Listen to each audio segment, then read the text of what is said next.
पटलर एई recipe देखिला मात्रे पटल सरिबा पर्यंत एमिति बनेबा पई पसंद करिवे। रेसिपी पसंद आसले वीडियो को लाइक करंतु, निश्चय गोटे शेयर करंतु। चैनल नुआ थिले प्लीज चैनल को सब्सक्राइब करंतु। जय जगन्नाथ। मु सस्मिता आपण समस्त को स्वागत करुछि सस्मिता स्टार किचन को। आजिर ए सुआदिया पटल तरकारी बनेबा पई एठी मु नेछि 400 ग्राम रो देसी आउ कसी पटल। जे कोनोसी पटल नेले चलिबो, किंतु कसी पटल नेबे। मंजी टाण रहिले तरकारी रे खाइबा पई भल लागिबो नाही। एबे पटलर चोपा छडैबा। पटलर चोपा अल्प अल्प छडैबे। पटल रे अल्प चोपा रहिले तरकारी रे बहुत बढ़िया वासना आसे। एमिति चोपा छडैले पटल देखिबा पई सुंदर लागिबो। तापरे पटल को टिके पतला करी काटिबा। पतला काटिले प्रथम कथा पटल देखिबा पई सुंदर लागिबो। द्वितीय कथा कम तेल रे कम समय रे पटल भाजी जिवो।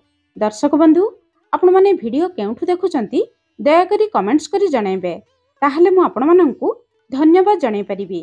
जदि पटलर चोपा एमिति छडै परिबे नाही, ताहले छुरी किंबा पनकीर अल्टा पटरे एमिति छडै नै परिबे।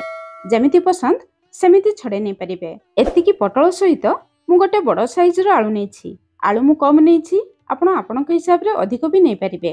पटल को जेमिति गोल काटिले आलू को सेमिति गोल काटिबा, किंतु बेसी मोटा बेसी पतला करिवे नाही। एमिति मीडियम पीसेस रे काटि नेबे। आलू काटि सारिबा परे पानी रे रखिबे, आलू कळा पड़िबो नाही।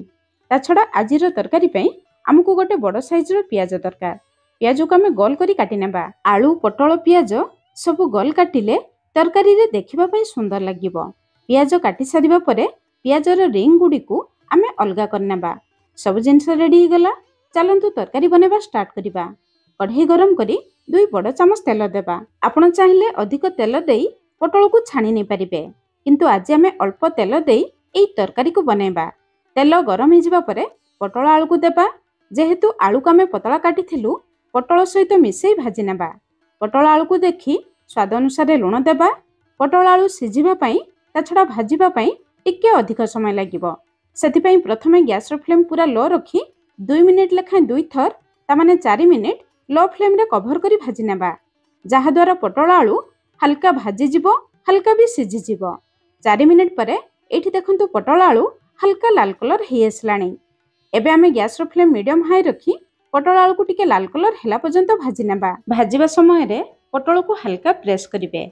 पटल भितर जहा भी एक्स्ट्रा पानी थिबो से पानी बाहरी जिवो। तरकारी रे खाइबा समय रे पटल आ पानी चिया लागिबो नाही। एमिति लाल कलर हे जिबा परे बाहर को बाहर करि आनिबा। सेई कढ़ई रे देखंतु अल्प तेल अछि। सेई तेल रे काटी रखिथिबा पियाज को देबा।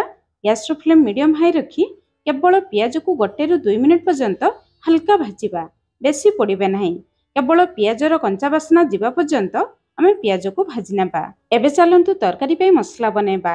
आधा इंच रो अदा, 8-10 टी रसुण। अदा कम देबे, रसुण अधिक देबे। गोटे मीडियम साइज रो देसी टमाटो।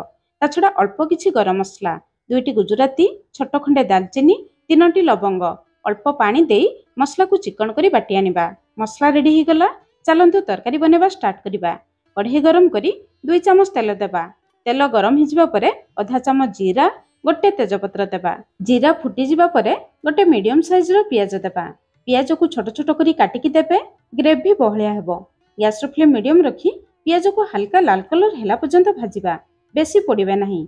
एतिकी लाल कलर हे जिबा परे गैस रो फ्लेम पूरा लो रखिबा। एई तेल पियाज रे आमे आधा छोट चामच हळदी गुंड, आधा छोट चामच राग लंका गुंड, तरकारी रे भलो कलर पई आधा छोट चामच काश्मीरी लंका गुंड देबा। गैस रो फ्लेम पूरा लो रखिबे, नहले गुंड मसला तेल पियाज रे पड़ी जिवो।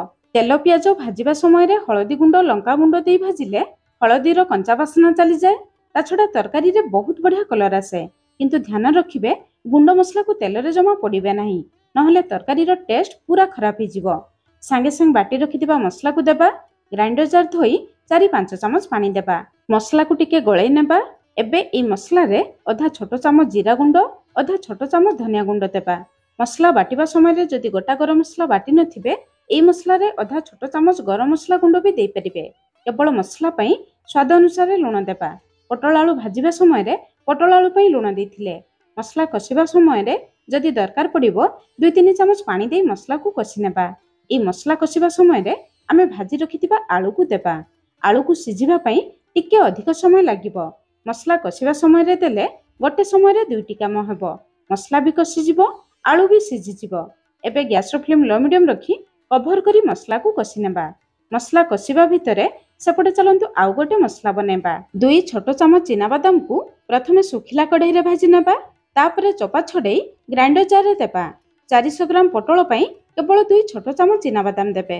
आपण चाहिले केवल चीना बादाम देई ए मसला को बनै परिबे, किंतु जदि पोस्त थिबो गोटे छोट चामच पोस्त देबे।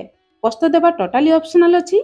आपण केवल चीना बादाम रे ए मसला को बाटी नै परिबे, किंतु अल्प पोस्त देले तरकारी रो टेस्ट बहुत बढ़िया आसीबो।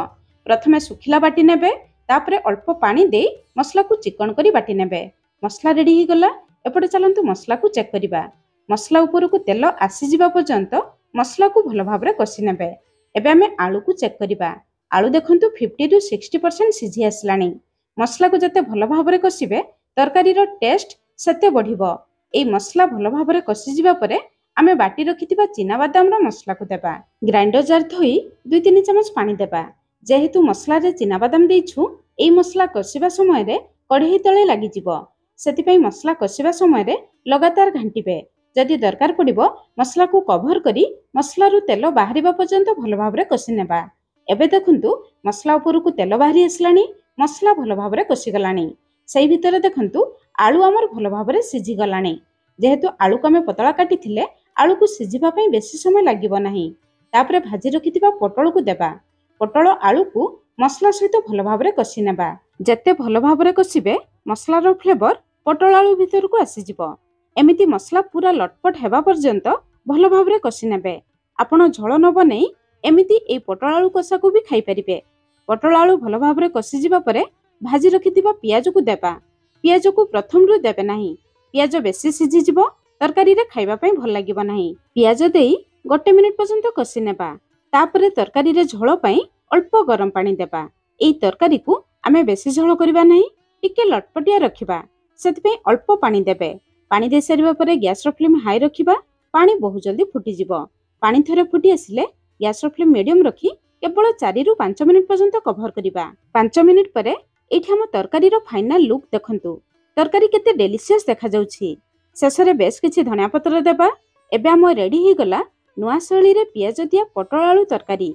आपण माने विश्वास करि परिबे नाही, शेषरे भजा पियाज देई ई तरकारी बनेले ई तरकारी रो टेस्ट पूरा नियारा लागिबो। आपण माने निश्चय थरे एई प्रोसेस रे बनांतु। केमिति लागिला निहाती कमेंट्स करी जणाइबे। आजि पई रहिली, पुणी देखा हबा नुआ रेसिपी रे। धन्यवाद।